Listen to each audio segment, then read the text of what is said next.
Welcome to the Lost and Found podcast. I'm your host, Amanda.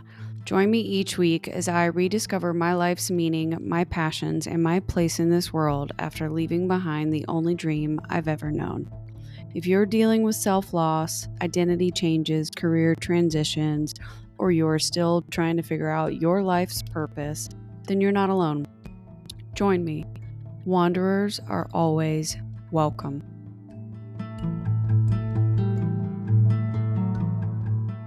Hi everyone, welcome back to the Lost and Found podcast. This is your host, Amanda.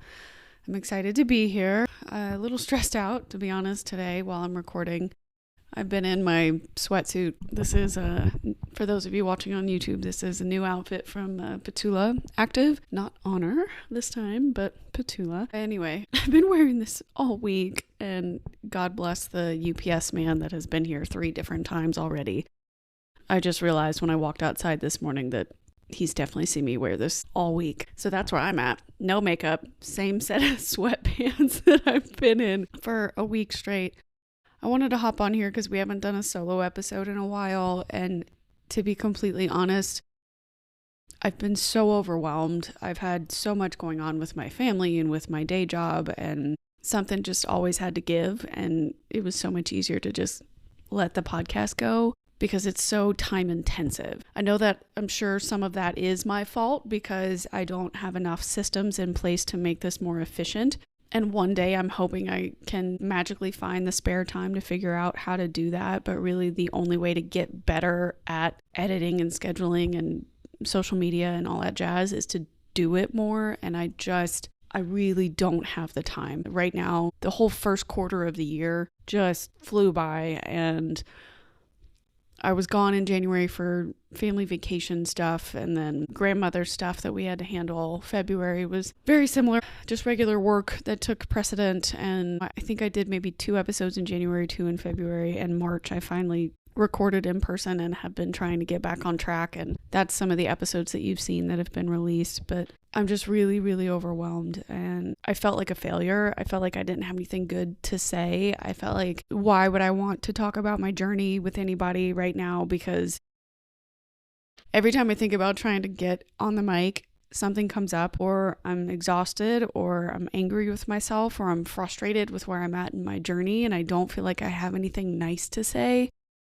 Nothing positive, nothing really uplifting. And the irony being, right, that the whole point of this show started out with me not being in a good place, right, and needing to talk about it and needing to get my emotions out in order to figure out what it is I really want and what it is I'm feeling. And the frustration I'm feeling now is not the same as the frustration I first had when I first started the show. What's going on right now is like what people or the internet likes to call the messy middle. That part of your life or that part of your journey where you've already decided to start walking down this new path, and yet this new path has forests and mudslides and storms, and it sometimes turns into the Hunger Games and wild animals chase you and you don't eat or sleep for days, and then other days it's really nice and you're enjoying the hike and it's a beautiful scenery. But every time I really think about this show lately, or trying to get it back on track and get it going, I just feel like I'm sinking through quicksand, right? I think January, February, March, I must have had another depressive episode because I live alone and because I'm not interacting with people on a regular basis besides my own family. And I do tend to do this, especially when I'm really wrapped up in work. It's just so easy to get tunnel vision, and the only thing you care about is the priority that's right in front of you. And maybe I'm describing survival mode.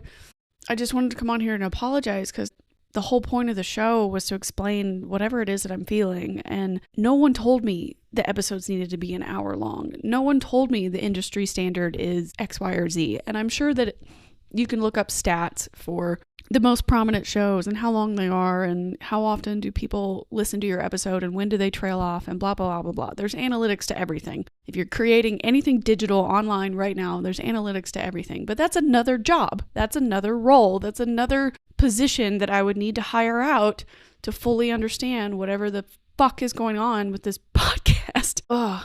And I still get annoyed with all the other content creators that I see on the internet that are like, follow these steps or follow my follow my newsletter and I'll teach you how to turn your podcast into an XYZ performing podcast and just improve your SEO. Just do these 5 things and you'll have a record-breaking hit or whatever it is. And it's agonizing. I don't see anything on the internet that talks to a person like me where it says, are you still working somewhere else and trying to figure out how to convert this? Because pretty much the only other solution that I can think of right now for how to get my life back in order is to either one, completely quit and go 100% rogue and dive all in, which is a terrible idea. And I'll explain why in a few minutes, because that's one of the updates I need to give you. Or 2, go straight into even more debt, hiring out help to figure out how to do this. And I don't think that that's what I want to do. I don't think that that's what I need to do. The show doesn't make money, but I need it to eventually make money in order to make this not just a hobby that I can convince the IRS to give me money back on. I want it to actually turn into a potential profit of some sort, but it's not as easy as people might think. It is a very low barrier to enter into the podcasting industry. Literally, if you have a microphone, your cell phone, and a recording software, you can put anything up. Anyone, anywhere in the world, if you have the bare minimum equipment, you can start a show. It's not that hard. It's free. Hosting platforms don't charge you to host the show. You could do it on your Substack, which is probably the smarter way to do it to try and get more people to follow you and pay for access to that, or a Patreon. But I don't really do that either because that's another goddamn platform you have to stay on top of. But like, I keep beating myself up because I'm watching all these other influencers and writers and content creators.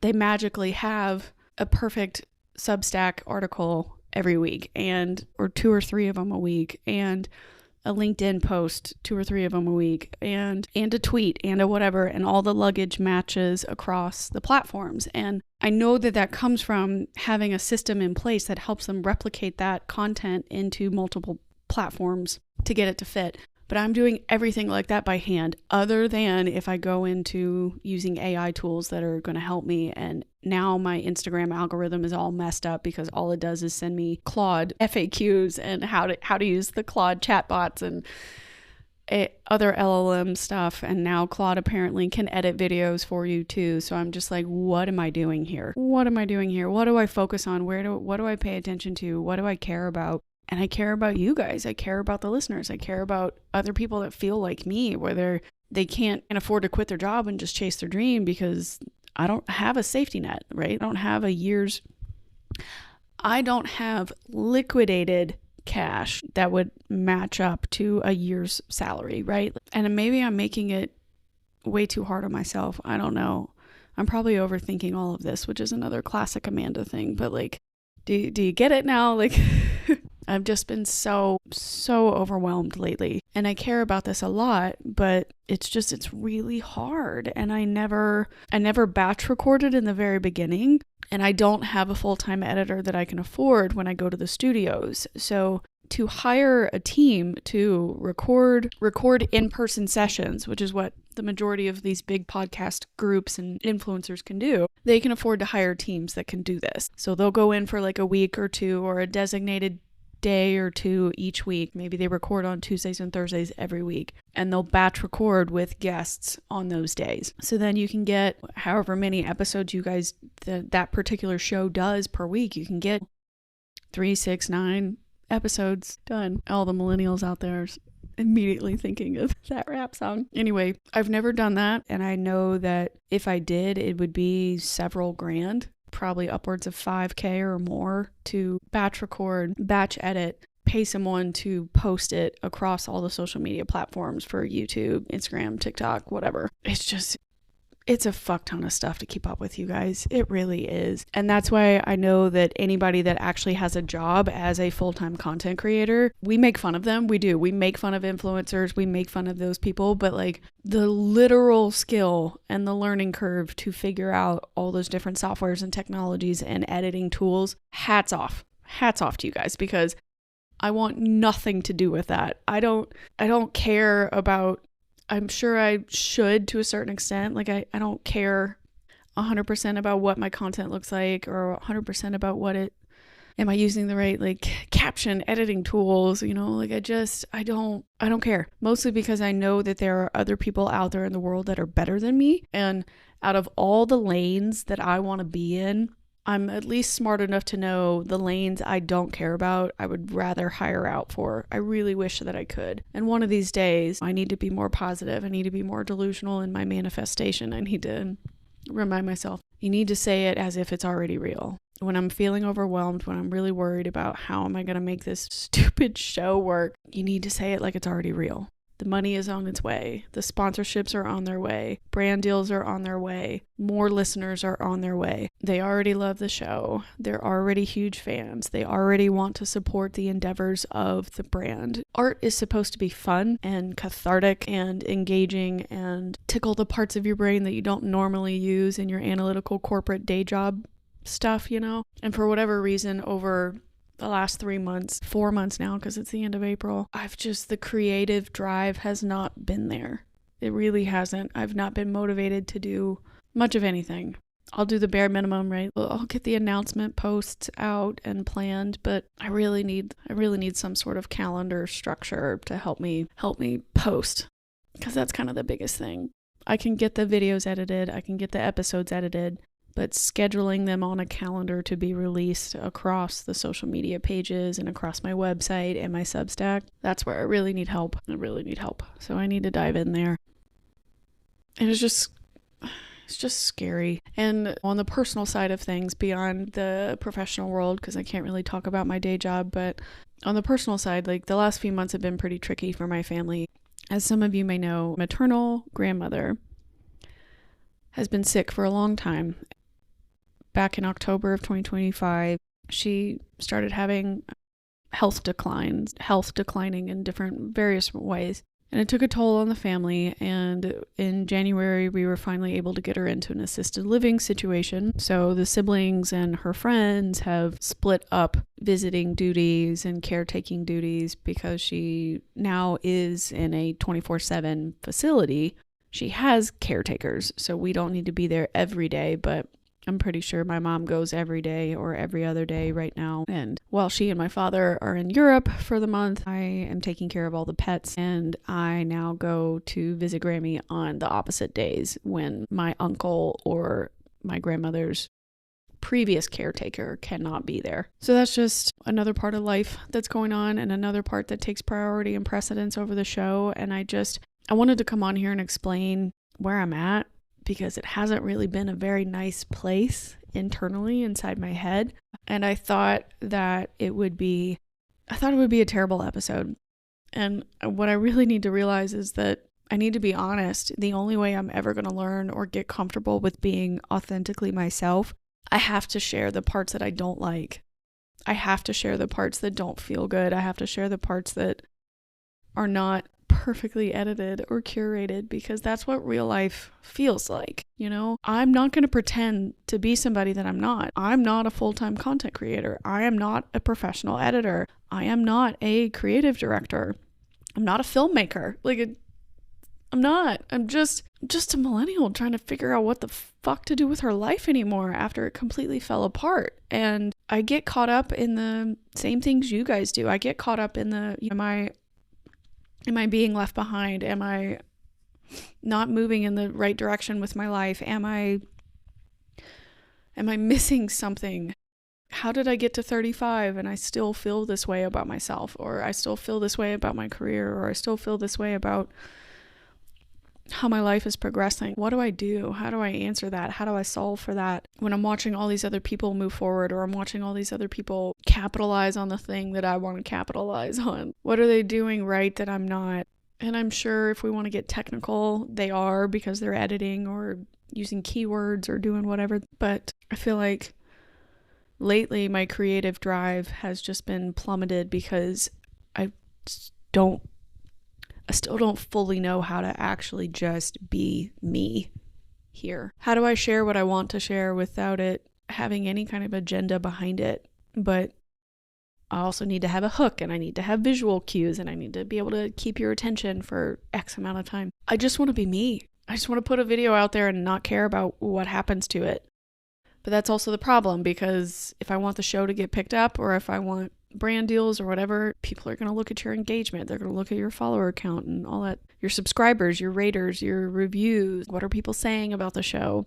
That kind of stuff. And it's part of that vicious cycle. You have to feed the beast, and you gotta do it before you're ready. You gotta do it before you're good at it. What is it that people say? Repetition removes doubt. Clarity comes from action. You don't know what lies ahead unless you actually move forward. All those things. I know they are true. And sometimes it's just so much easier to give you guys advice than for me to take my own advice. I wish I had something better to say right now, and I don't. And so that's kind of why the first 4 months of this year, the show has not followed its regular cadence, because I've been overwhelmed by things outside of the show. And I can't afford help yet. I could, but it would just mean going into a lot of credit card debt. And I'm not thinking about that. It makes me physically ill, literally so ill. And I don't want to. So I've got to figure out a balance of some sort. So we'll see. I'll calm down. Life was about to change a lot anyway, so it's entirely possible I will have a better outlook on my life in a couple of months. And that's because, drum roll please, I have put in an offer on a house in Florida. So I am not moving back to Nashville. I will be moving to Florida, Tampa specifically. So if you guys are Tampa listeners or Florida-based listeners, hit me up. Let's be friends. Send me all your favorite things to do in Tampa, Sarasota area, Clearwater, St. Pete, all your favorite stuff, because I'm about to be a new resident. Moving there later in June, and I'm very excited because I've been thinking about doing that for a while now, but I didn't want to move until my grandmother was in a better place. But in the last month, she's had at least 2 strokes that we know of, or what they call TIAs. So they're not full-on strokes, but it's entirely possible that because she's been having the TIAs since October, it's possible that they've caused like lesions in her brain, and so she just ends up having what could be like a miniature seizure too. I don't know. So she's been not having a good time. And so I didn't want to talk to my parents about moving until she was in a better place, or we knew what was going on with her, because if she needed more help, I would stay and help my mom out. But in January, we thought, okay, she's in official like assisted living. Like my mom won't be expected to be there in her home with her every single day. And like we sold her condo, we sold all her property, her furniture, her everything, her car, gave her cat to a new home. So he got rehomed. And my parents, have said several times that they plan on moving closer to my brother and sister-in-law. They want to invest in and live closer to the mountains, closer to them and their kid. Currently 1 kid, but I'm sure future kids will come. But I didn't want to live in North Carolina. I like visiting. I can see why it's great for my brother and my sister-in-law, and they have established businesses and networks there, and they don't need to leave in particular. But I don't know. I never feel like the last couple of years of my life have been a lot of, I know what I don't want anymore. And that's almost as good as knowing exactly what you do want. And by reminding myself of what it is I actually don't want, and I follow through on that, it's going to get me closer to the life that I really that I want to live. It'll get me closer to a place where I actually feel happy where I'm at. And I don't want my parents to listen to this episode and then think like, oh my gosh, our daughter's been miserable. Like we've helped her out and all these things and she's sad and blah, blah. And it's like, well, that's not your fault. I've been perpetually sad for the last 6 years. Anyway, but they were very supportive when I told them, well, if you're moving to North Carolina, this was back in like January, February, I don't really want to move there. I think I'd rather live in Florida. And my dad was like, well, I know that. I listened to your show. Where do you want to go? Where do you want to look? And so in March, we went down and looked at some places, and my parents ended up really liking one of them and they wanted to put an offer in. So we put an offer in April and it was accepted. So yay. But I'm really overwhelmed and terrified. And every time somebody wants to bring it up or talk about it that knows about it, I really don't want to talk about it because they're like, aren't you so excited to do all these things? And I'm like, no. Yes, but no. Because all I can think about right now is doing my day job, making sure I'm doing all the requirements and client work that my boss is asking me to do, making sure I'm taking care of my grandmother and that she doesn't pass away before my mom can get back from Europe, so that way they can at least be together. And then once my mom gets back, I have to give her all the pets over so that way I can come back to Nashville and record with more people in the middle of May. And then I'll come back and somewhere around like the 24th or the 25th of May. And then from there, we start packing everything. So no, I'm not super excited. I also don't have enough PTO. So like that would mean packing at night after work, which would mean not editing the show, not editing the podcast, not putting my stuff out. So putting the podcast back on hold again. Or my mom would be here during the day trying to pack and put things away. So like it's kind of a distraction because I work from home. It's a lot. It's a lot where we have to go through the whole, all right, what are you taking? What are you leaving? What are you donating? Again, moving sucks. I'm excited at the fact that I have finally followed through on something I've wanted to do for a long time. Am I excited about the process that it's going to take to make that come to fruition by June? No, I'm not. And that's the honest answer right now. And I don't know about you guys, but my allergies have been off the wall. Like pretty much from the moment my parents left a couple weeks back. The pollen has been insane here in Tennessee, so I haven't really slept well much at all because I've been so congested and sneezy and blowing my nose and just utterly disgusting. Haven't worn makeup or done my hair really because what's the point? What's the point if you're just gonna wipe it right off your face with every 5 seconds? So I think that there's been so many things that have pushed me out of feeling like myself and feeling inspired and all these things. And so I wanted you guys to know what was going on and why I've been absent and why I haven't talked much. But I also wanted you to understand that like this shit is not for the faint of heart. If you really want to create something out of your life, if you really want to change who you are and who you want to become, if you are stuck in a career that you're not super happy with, if you are afraid to pivot, if you are contemplating starting completely over and rebuilding your life, that's a serious consideration, but it's an important consideration. And I don't want you to take that decision lightly because this ain't easy. But I know that it'll be worth it in the end. And I know that you'll be really surprised when you look back on yourself and you look back on your timeline and go, the me from 6 months ago, totally unrecognizable compared to the me right now. And I understand if you're terrified. I understand if you're overwhelmed. I understand if you're scared. I understand if you're frustrated and you need to leave, but you can't afford to leave yet. So you've got to find other ways to feel happy in the moment until reality takes off or life takes off. And I don't want to sit here and feed you a bunch of fake positivity because I don't have it in me. I really don't. I know that how I speak to myself matters and I need to work on that a lot more.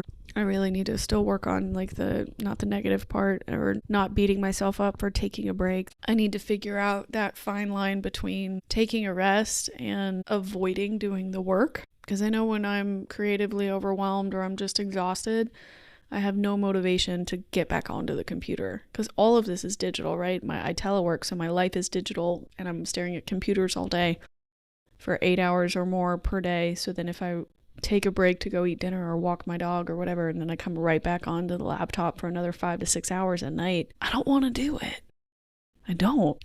So that's where I'm at right now. I'm overwhelmed and I'm tired. I'm not mad at the podcast, right? I'm not mad at it. I'm just, in terms of interpersonal relationship with it, it's exhausting right now. It takes a lot more energy out of me than it puts back into me right now. It's become very easy for me to just set it aside. But I know that I can't do that. So I'm hoping when my life is not, in theory, as chaotic once I'm in Florida, because I'll be alone again, but I'll have a little more time to myself. Maybe I can get back on track, or I can start doing the Monday mantras again and the listener Q&A episodes on Wednesdays or something. That's what I tried to do last year.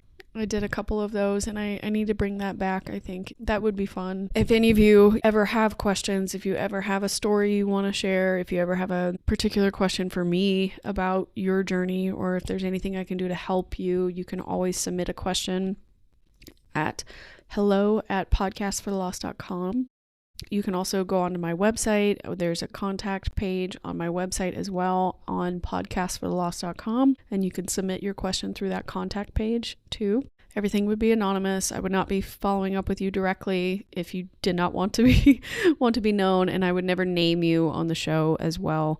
So your identity would be kept private, but if that's something any of you are interested in or you would like help with something in particular, you can always send an email. But yeah, that's where I'm at today. This episode's a little unhinged, mostly because the inside of my brain is unhinged right now. And the full truth is that I've been really overwhelmed, and I'm sorry if I've let you down in any way. I'm sorry if you've missed the interaction. I don't mean for it to not be there. I have a really hard time lately trying to show up in a way that doesn't feel right to me. And I don't ever want to come off as fake or forced.